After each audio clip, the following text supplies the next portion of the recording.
السلام عليكم ورحمة الله وبركاته. الفاتحة. أعوذ بالله من الشيطان الرجيم.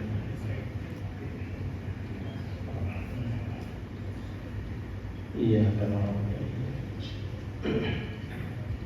اهدنا الصراط المستقيم صراط الذين أنعمت عليهم غير المغضوب عليهم ولا الضالين. الحمد لله رب العالمين، والصلاة والسلام على أشرف الأنبياء والمرسلين وعلى آله وأصحابه أجمعين. قال رب اشرح لي صدري ويسر لي أمري واحلل عقدة من لساني يفقهوا قولي. سبحانك لا علم لنا إلا ما علمتنا إنك أنت العليم الحكيم. ولا حول ولا قوة إلا بالله العلي العظيم. اللهم لا سهل إلا ما جعلته سهلا، وأنت تجعل الحزن والصعب إذا شئت سهلا يا رب العالمين. أما بعد. Alhamdulillah, malam ini dapat kita sambung pada hadis 40 dari kitab Al-Wafi. Di mana ini kita akan sama-sama tengok hadis yang ke-31 yang bertajuk Hakikat Zuhud dan Hasilnya. Jadi kita akan sama-sama baca matan hadis, kemudian seterusnya kita akan lihat uraian-uraian dan topik-topik penting yang berkaitan dengan tajuk ini, insyaAllah.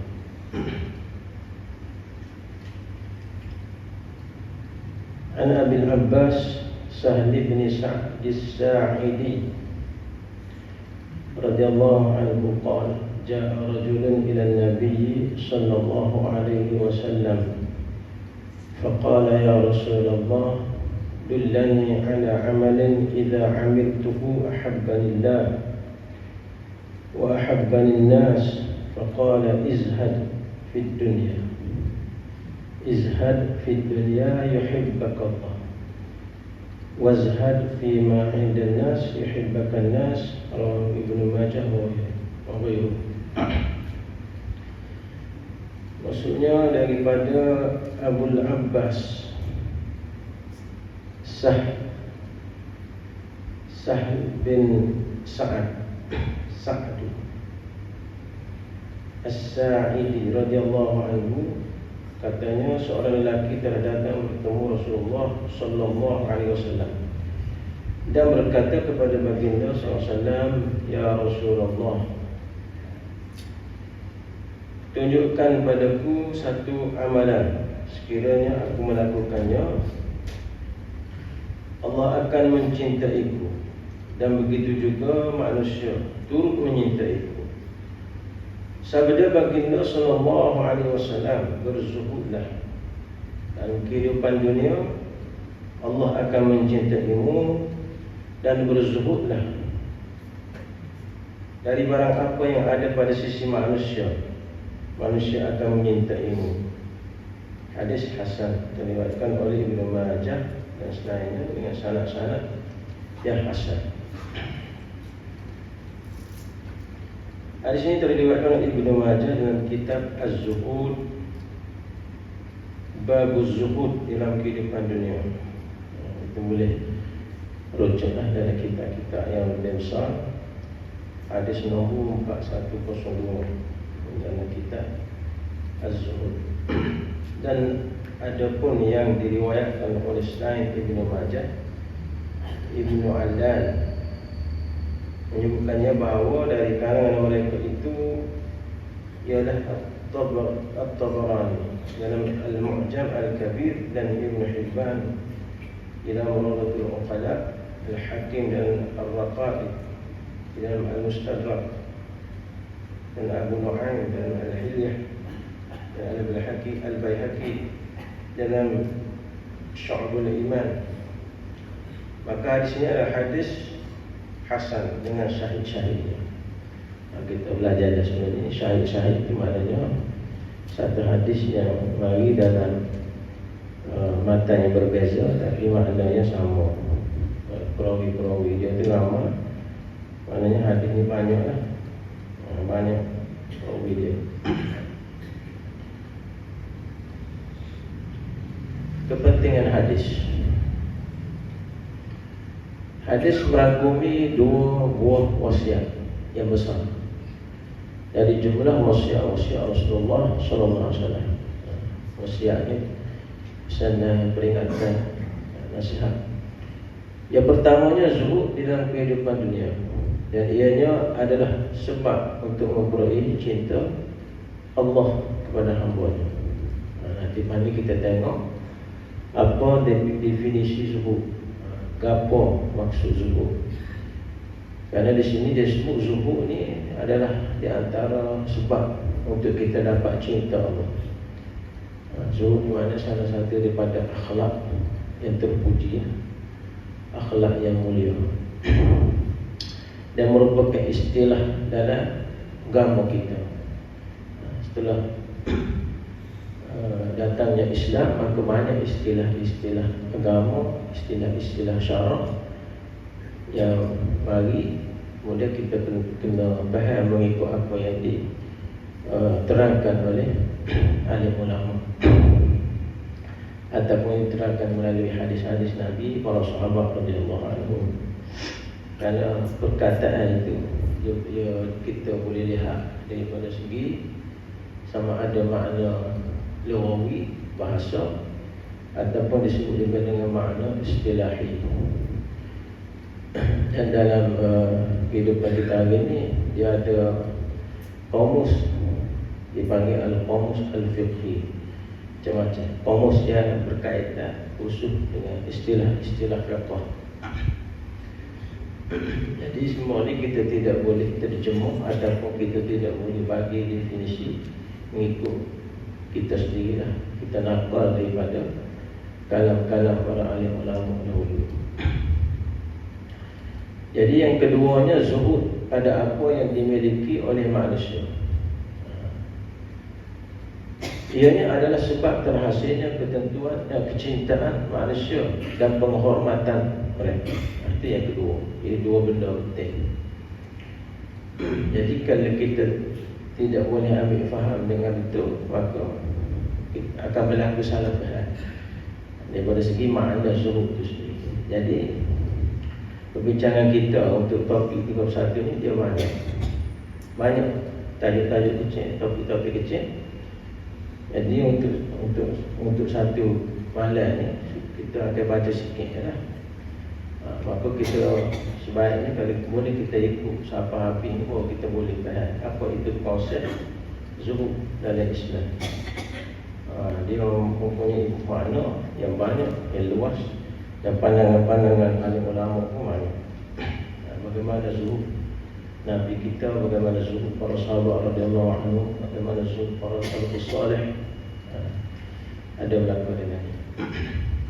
Dalam agama Islam, seseorang insan itu tidak akan termasuk ke dalam golongan mereka yang berjaya dan bahagia di dalam kehidupan dunia dan akhirat, melainkan setelah memperoleh kasih sayang Allah untuknya, selepas mereka mengorbankan kehidupan dunia yang sementara ini demi kehidupan kekal abadi di alam akhirat. Dan kita ni tidak dapat tidaklah, kita sangat-sangat memerlukan kasih sayang Allah untuk kita berjaya sama ada dunia, apatah lagi di akhirat. Salah satunya melalui sifat zuhud ini.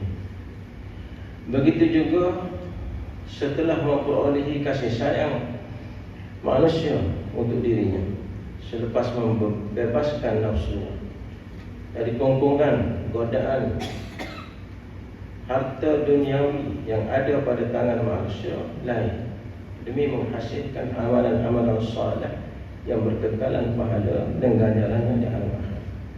Oleh sebab itu Ibn Hajar Al-Haythami berkata berkenaan hadis ini adalah salah satu hadis dari 4 hadis yang menjadi paksi agama Islam. Jadi kita tengok sikit berkaitan dengan perawi hadis ini. Salah sahabat yang masyhur, Abu Abbas, Nama dia Sahlun bin Sa'd.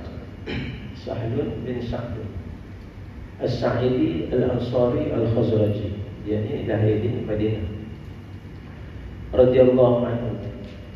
Abul Abbas, gelaran dia Abul Abbas. Dia dan bapaknya adalah dua orang sahabat Nabi SAW. Nama dia sewaktu jahiliah namanya Haznun.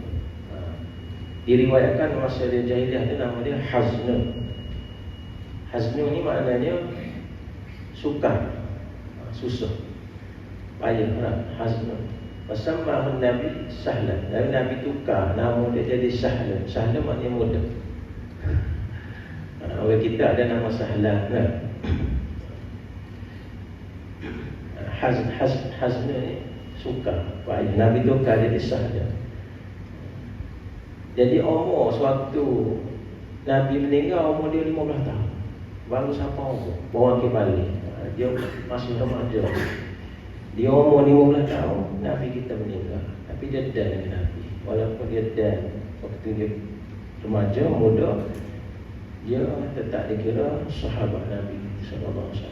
Dan umur dia panjang. Umur dia panjang, diriwayatkan melebihi 100 tahun. Panjang umur dia.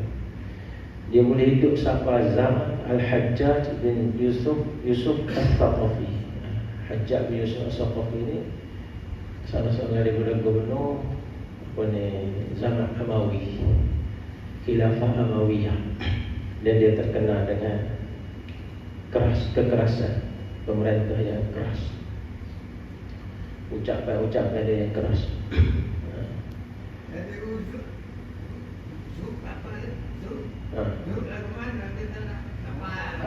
Tak sabar. Nanti kita lihat. Dia banyak beza, dia ada perbezaan. Tak sabar. Dia banyak penulis ni akan murah, insya-Allah. Jadi kita masuk sikit-sikit. Kadang kali kita lock. Ya, tak sabar. Ada ya. Nanti kita baca sikit berkaitan dengan dia datang Sah Abul Abbas ni. Jadi umur dia melebihi 100 tahun. Dan dia sempat menulis hadis daripada Nabi 188 hadis. Banyak juga kan.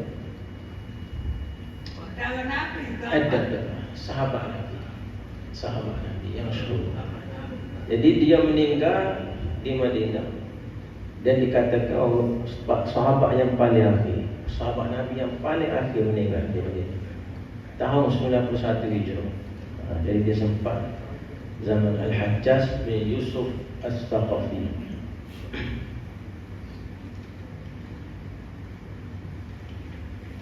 Sekarang kita tengok istilah hadis. Itu sebenarnya berkaitan dengan perawi hadisnya. Istilah hadis ni ahabbanillah. Ahabbanillah maknanya Allah akan mencintaiku. Ahabbanillah, iaitu dengan memberikan ganjaran dan ihsan. Ahabbanin nas, manusia akan mencintaiku. Ada seorang lelaki dijumpa Nabi, dia suruh Nabi tunjuk satu amalan yang Allah Ta'ala sayang ke dia dan manusia pun sayang ke dia. Kalau sebelum ni ada sahabat dijumpa Nabi minta tunjuk amalan yang boleh masuk syurga. Sumpah ni, dan Allah Ta'ala sayang dia masuk syurga. Jadi sahabat-sahabat Nabi ni dia keartu lah. Kalau dia tanya Nabi benda-benda yang berkaitan dengan hari akhirat, dia tidak mengutamakan dunia, iaitu agar mereka cenderung kepadaku secara semula jadi. Manusia cinta sayang kepada kita tu secara semula jadi lah. Maknanya bukan buat-buat. Sebab di kalangan kita kadang-kadang dia buat-buat je, suka sayang dah, sayang ni tu adalah ada udang sebalik batu. Ya, memang Allah tahu. Tapi dia nak minta doa dengan Nabi satu amalan yang menyebabkan manusia suka sayang dia. Payah tu. Ya, biasa kalau kita nak suruh saya VPT ada. VPT hari-hari 10 rias hari tu saya dia belanja kedai kopi boleh. Anak kita pun VPT sama saya lah. Bini kita VPT banyak-banyak pun saya ada. Tapi saya tak ada kesemula jadi. Ini diminta sayang semula jadi. Justru kasih mereka mengikut kasih sayang Allah. Apabila Allah menyintai seseorang, maka dia akan mencampurkan kasih sayang ke dalam hati manusia agar menyintainya. Benda ini juga adalah ketentuan Allah Ta'ala, anugerah Allah Ta'ala. Maknanya walau apa pun usaha kita, kalau Allah Ta'ala tak campur, masa itu tak jadi. Allah Ta'ala berlaku. Maka kita ni kebergantungan kita hanya kepada Allah. Kalau kita ada usaha pun tak jadi. Selagi Allah Ta'ala tidak letak benda itu dalam hati manusia. Firman Allah Subhanahu Wa Ta'ala, ini kata-kata sahur ni, penyucian jiwa, penyucian hati, tazkiyatun nafs. Firman Allah Subhanahu Wa Ta'ala, innal ladzina amanu wa 'amilus shalihat sayaj'alu lahumur rahman wudda. Maksudnya sesungguhnya orang yang beriman dan beramal saleh, Allah yang melimpah rahmatnya akan menanamkan bagi mereka di dalam hati orang ramai perasaan kasih sayang. Allah Ta'ala yang akan campur perasaan kasih sayang itu. Izhad, tengok perkataan izhad. Nak masuk ada tu. Izhad, perkataan izhad makna zuhud lah. Allah Ta'ala, Nabi kita nasihat kepada orang lelaki tadi, dia kata izhad, zuhudlah kamu. Apa makna zuhud? Dari segi bahasa bermaksud berpaling dari sesuatu dengan perasaan benci. Itu makna bahasa. Kita guna bahasa Arab kalau kita berpaling daripada sesuatu dalam keadaan perasaan kita benci kepada benda itu, makna zuhud. Itu dari segi bahasa. Sesuatu yang zahid, yakni syai'un zahid, bermakna sesuatu yang sedikit. Zahid itu juga bermakna qalil, sikit. Perkataan zahid itu bermakna sedikit juga. Dari segi syarak pula, zuhud membawa erti mengambil sesuatu sekadar keperluan atau hajat, atau melepasi sesuatu darurah, yakni keperluan. Darurah itu satu keperluan, satu benda yang kita perlukan, dan perkara-perkara yang halal yang diyakini akan kehalalannya. Benda yang perlu itu adalah benda halal, bukan benda haram. Itu makna zuhud dari segi syarak. Fid dunya,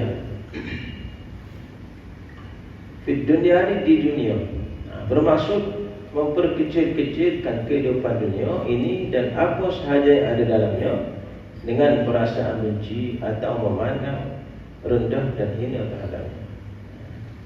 Ini adalah sejajar dengan ketetapan Allah sendiri terhadap dunia ini dengan memperkecil-kecilkannya, memperhina-hinakannya, dan memberi amaran agar tidak tertipu dengan kehidupan dunia ini. Sehubungan dengan itu Allah Ta'ala berfirman, "Fala taghurrannakumul hayatud dunya."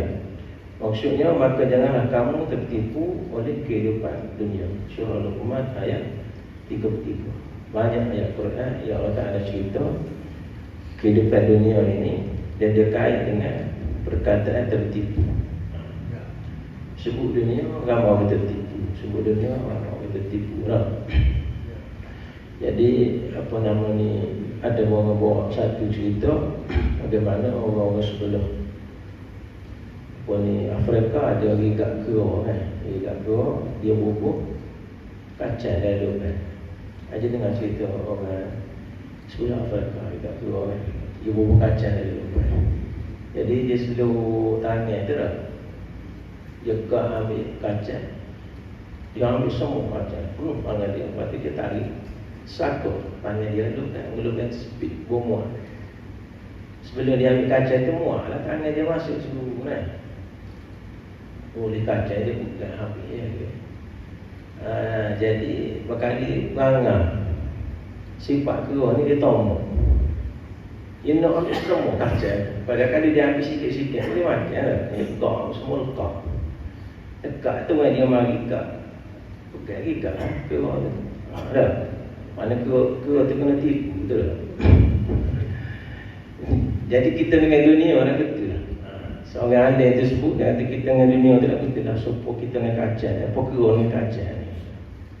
Jadi kalau kita boleh dunia ni, dia kata kalau kita nak ambil semua, kita tertipu. Ambil sikit-sikit. Supaya kira tadi, nak ambil semua. Kaca kan ambil semua. Kalau dia ambil sebutir, 2 butir boleh makan sedikit-sedikit cokor. Siapa habis boleh makan. Jadi zaman kata dia tak cerita, dia tak ada akal dah. Maknanya orang, manusia ni dia kena cerita. Lebih cerita pada tu, kalau boleh lah. Maknanya kalau dunia tu kita ambil sikit-sikit, kita makan. Dia untuk sekadar, sekadar. Kalau nak ambil semua, akal kakaknya, kita akan digang oleh dunia ni dan oleh syaitan. Jadi fala tagharrannakumul hayatud dunya, maka jangan sekali-kali kamu tertipu pada kehidupan dunia ini. Allah Subhanahu wa taala berfirman juga, "I'lamu annama al-hayatud dunya la'ibun wa lahwun wa zinatun wa tafakhurun bainakum wa takasurun fil amwali wal aulad." Maksudnya, ketahuilah oleh kamu, adapun sesungguhnya kehidupan dunia itu tidak lain hanyalah permainan. La'ibun. Dunia permainan. Allah Ta'ala kata, Allah Ta'ala sendiri ya, la'ibun. La'ibun ni daripada perkataan la'ibah, bermain. Main. Walahun, senda gurau. Wazinatun, senda gurau yang melelahkan. Wazinatun, perhiasan. Watafakhurun, dan bermegah-megah bainakum di antara kamu. Itu ya dunia. Dunia ni permainan. Benda-benda yang melalaikan, perhiasan, keseronokan. Itu ya dunia. Wa takasurun fil amwal, serta berbangga-bangga tentang banyaknya harta, wal aulad, dan anak bina. Surah Al-Hadid ayat 20. Kemudian yuhibbakallah, kata yuhibbakallah, nescaya kamu akan dicintai oleh Allah. Iaitu cinta Allah terhadap hamba-Nya ialah keredaan dan ihsannya. Justru cinta itu adalah kecenderungan yang timbul secara tabi'i, di mana pada hak Allah ianya mustahil. Maksudnya di sini kemuncak kepada makna cinta itu, iaitu cinta Allah sama sekali tidak sama dengan cinta makhluknya. Dia mai sikit ayat sini, yuhibbakallah. Adakah Allah Ta'ala mencintai kita supaya kita cinta sama-sama manusia? Dah supaya, sebab kalau kita kata supaya, Allah Ta'ala dia suci daripada sifat makhluk. Kalau cinta manusia ni dia ada ciri-ciri dia kan. Sayang kita, cinta kita. Jadi disebut di sini, apakah yang dimaksudkan yuhibbakallah ni? Yuhibbakallah ni maknanya, maksudnya kesan kecintaan Allah tu. Apa dia? Kita nak redha dia. Kita nak redha dia, dan juga kita nak pandangan ihsan Allah Ta'ala kepada kita. Setelah itu kita akan dimasukkan syurga oleh Allah Ta'ala. Kalau kita tergambar cinta Allah, macam Allah malaikat kita dah, dia bercinta dengan kita. Dia bahasa tu, yuhibbakallah tu tidak sama dengan cinta makhluk. Allah Ta'ala sama sekali tidak sama cinta makhluk. Yang kita nak di situ adalah kesan daripada cinta Allah Ta'ala sana, daripada segi redanya dan juga pandangan ihsan daripada Allah Subhanahu Wa Ta'ala, kasihan belah Allah Ta'ala kepada kita. Kemudian fiqh hadis dan petunjuknya. Bagaimana kita nak faham hadis ni? Makna zuhud. Makna zuhud. Terdapat berbagai-bagai ta'rif orang-orang salaf dan alim ulama yang datang selepas mereka mengenai penafsiran kalimah zuhud di dalam kehidupan dunia ini. Semua tafsiran itu kembali kepada apa yang diriwayatkan oleh Al-Imam Ahmad daripada Abu Idris Al-Khulani radhiyallahu anhu, bahawa beliau telah bersabda, tidaklah kezuhudan di dalam kehidupan dunia itu dengan mengharamkan yang haram dan menghalalkan yang halal, dan tidak juga dengan mempersia-siakan harta Adapun sesungguhnya kezuhudan kehidupan dunia itu ialah apa yang ada dalam genggaman Allah, lebih kamu yakini daripada apa yang ada dalam tanganmu sendiri. Apabila kamu ditimpa oleh musibah, harapan kamu terhadap ganjarannya dan apa yang tersimpan untukmu untuk kehidupan akhirat adalah lebih kuat dari harapan kamu terhadapnya. Sekira benda-benda dunia itu kekal bersama.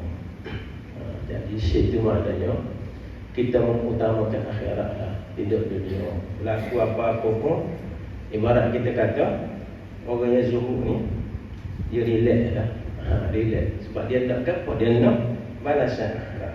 Itu maksud dari situ. Bukan sekadar kita menghalalkan yang halal, mengharamkan yang haram, tapi dia lebih kepada kita meninggalkan segala kemewahan dunia itu, maknanya tidak meletakkan dalam hati kita. Dunia itu hanya sekadar di tangan kita. Sebagaimana Hasan Basri ada sebut, dia kata antakuna dunya fi yadika la fi qalbika. Zuhud itu bermaksud dunia itu di tangan, jangan masuk dalam hati. Itu maksud zuhud. Jangan letak dunia itu sampai ke dalam hati, tapi letak di tanganmu. Mana kalau terlepas pun kita tak sewa sangat lah. Boleh tuan kata. Nah, kalau ilah handphone mata pun dia kata dah. Dunia ada dia. Boleh kalau ilah handphone, oh tak apalah, dunia. Ataupun ilah motor pun, oh tak apalah, ilah kereta pun, apa. Dah. Buat lagi mati bini, Allah dah. Mati tu lelaki, mati anak, semua tu dunia kan. Tapi orang yang zuhud ni maknanya ada kan, tak ada masalah, kita nak akhirat. Tapi dia ada tahap-tahap zuhud lah. Dia ada tingkatan zuhud. Zuhud orang panggil perebet, orang atas lama kali tak nampak dunia ni. Dia tak tahu lah Allah ada, para wali lah. Maka ni zuhud kita ni tak tahulah, zuhud biasa-biasa, zuhud juga, zuhud sila-sila. Allah saya ke dia tadi dia amalan zuhud kok. Ya, sifat zuhud yang ada pada dalam diri seseorang, dalam kehidupan dia. Dalam kata-kata ini terdapat penafsiran zuhud yang meliputi 3 perkara, yang mana kesemuanya terdiri dari amalan-amalan hati, bukannya amalan-amalan anggota badan. Zuhud ni amalan hati, yang mari daripada hati. Amalan hati. Orang tak nampak. Oleh yang demikian, Abu Sulaiman Ad-Darimi berkata, janganlah kamu bersaksi atas kezuhudan seseorang. Tak boleh kata dia zuhudnya dia ni. Ya, kerana sesungguhnya kezuhudan itu adalah di dalam hati. Ketiga-tiga perkara ini ialah seperti berikut. Bolehlah kita tengok pada zahir kita betul sebenarnya. Kalau pasal kata usah orang sedih, kita kata untuk zuhud ni ada juga. Kali kata rumah dia besar, orang kita kata tidak zuhud ni rumah bos. Ada juga tidak semestinya. Kalau kita tengok orang tu pakai baju soyok, betapa zuhudnya dia, ataupun tak pakai selipar, tak betul juga. Sebab dia ada hati dia. Seorang hamba itu lebih yakin pada apa yang ada dalam tangan Allah dari apa yang ada di dalam tangannya. Waktu kita kata hati, yakinnya dia terhadap Allah SWT. Kita royak dengan dia tu boleh kan? Kan? Kalau kena kita kenal dia sama. Ini dia yakin dengan kuasa Allah Ta'ala daripada apa yang ada pada tangan dia. Keyakinan ini wujud dari kesahihan yakin pada Allah dan teguh dengan jaminan Allah terhadap rezeki hamba-hambanya. Bagi dia Allah Ta'ala tentu rezeki iman aku, dia tak bimbang. Sebab itu apa nama ni, Hasan Basri juga. Hasan Basri ni orang yang hebat, zuhud. Apabila orang tanya dia apa rahsia kezuhudan dia di dunia ni, tanya sahabat Basri ni, orang tengok dia tenang, dia ada. Tengok kehidupan dia tenang, tidak tak nampak pusing punya sekarang. Orang dah gagal. Tak. Kesusahan je ada. Relax. Sebab dia kata alim tu anna rezeki la ya'khudhu ghairi fatma'anna qalbi. Dia kata aku tahu bahawa rezeki aku ni tak ada orang lain boleh ambil soal aku. Maka aku tenang. Kalau rezeki aku kata orang lain buat, apa tak boleh ambil dia. Bukan rezeki kita. Itu ke tahap keyakinan dia. Beza dengan kita kan. Kita ni suruh takut orang ambil ada. Kalau kita dah pun takut kan. Yang boleh kau kan. Dia jadi berebut tu dah. Berebut. Asal masa dia kata alim tu anna rezeki la ya'khudhu ghairi. Aku tahu dia, aku yakin bahawa rezeki aku orang lain tak boleh ambil. Jadi Allah Ta'ala tentu tak aku tu. Kalau 10 riyal, 100 riyal, 100, 1000, juta. Kalau orang lain ambil tu dia, mana kita? Kalau boleh kau orang lain dia. Kita tak payah fikir dia. Kadang-kadang kita ni boleh kau orang tak dia main macam sedap dia boleh dia belakang dia pemikiran lagu tu payah lah kalau kena kita kan susah dia. Firman Allah Subhanahu wa taala wa ma min dabbatin fil ard illa 'ala Allahi rizquha. Maksudnya dan tiada suatu pun dari makhluk yang bergerak di bumi melainkan Allah jualah yang menanggung rezekinya. Surah ayat 6. Wa ma min dabbatin fil ard illa 'ala Allahi rizquha. Allah Taala tutup rezeki. Habis putus rezeki tak mati. Ada rasa ikhtiar buaya ali hidung kau tepuk perut kau masuk ke mana air kau kapur vitamin 10 jenis vitamin kau siapa masa dia kan dah gerti dah pun mati dah itu mana. Jadi kita nak siapa sih itu tak payah kena kita orang kena apa bina kena pupuk apa ni akhlak tadi. Salah satu cara kan kena rajin belajar, rajin dengan tazkirah gapo semua sekali tujuan sana nak suruh jiwa kita tu jadi lembut. Dah. Kalau kita jauh dengan benda-benda majlis ilmu dia jadi apa ya. Dan firman-Nya lagi wa fis sama'i rizqukum wa ma tu'adun. Maksudnya dan di langit pula terdapat sebab-sebab rezeki kamu dan juga terdapat apa yang telah ditakdirkan dan dijanjikan kepada kamu. Surah Az-Zariyat. Maknanya Allah Ta'ala tentu rezeki. Jadi seorang hamba yang zuhud tadi dia sangat yakin dengan apa yang dengan janji Allah maknanya. Kalau dalam tangan dia terletak lagi. Hidup kepala nasi dan mulut pun boleh terletak lagi masuk dia kata mungkin perah jatuh. Masuk sikit duit banyak tak ada. Bahawa masuk dia boleh tentu pun boleh bertahan ada perut. Kalau gambar sakit perut dia cari duit dia. Mana keyakinan dia, kebergantungan dia sangat tinggi hanya kepada Allah Ta'ala. Kalau sampai boleh duduk situ mana ambil dunia tak balas dia tengok orang lain. Itu orang bahagia dia. Orang ni orang bahagia kita. Kadang-kadang orang bahagia orang pun kita nak untuk jadi suruh jadi bahagia kita juga. Dia merebut. Jadi itulah untuk malam ni. Dia ada 3 bahagian. Bahagian pertama nanti kita akan bincang pula yang kedua dan ketiga. Dan tajuk-tajuk lain bahagian zuhud. Yang lepas ni bahagian zuhud, perkara yang mendorong membawa seorang ni pada kesudahan. Bagaimana nak jadi zuhud, cara-cara nak jadi zuhud. Tak banyaklah zuhud Nabi kita, zuhud para sahabat radhiyallahu anhum. Salah satu doa yang diajar oleh alim ulama berkaitan dengan surah Ta'ala sayang ke kita. Allahumma ja'alni mahbuban indaka mahiban indan nas wa hayyinan indan nafsi. Ini salah satu nama. Amal apa amal ni? Jok budak lagi kita belajar dengan guru kita masa kita sekolah mulai. Jadi Allahumma ja'alni mahbuban indaka. Ya Allah, jadikanlah aku disayangi, dicintai di sisimu. Kekasih Allah lah. Allahumma ja'alni mahbuban indaka, mahiban indan nas, hebat di mata manusia, wahayyinan inda nafsi, dan hina pada diri sendiri. Itu muallif kita baca. Allahumma ja'alni mahbuban indaka, mahiban indan nas, wahayyinan inda nafsi. Allahu a'lam. A'udzubillahi minasyaitonir rajim.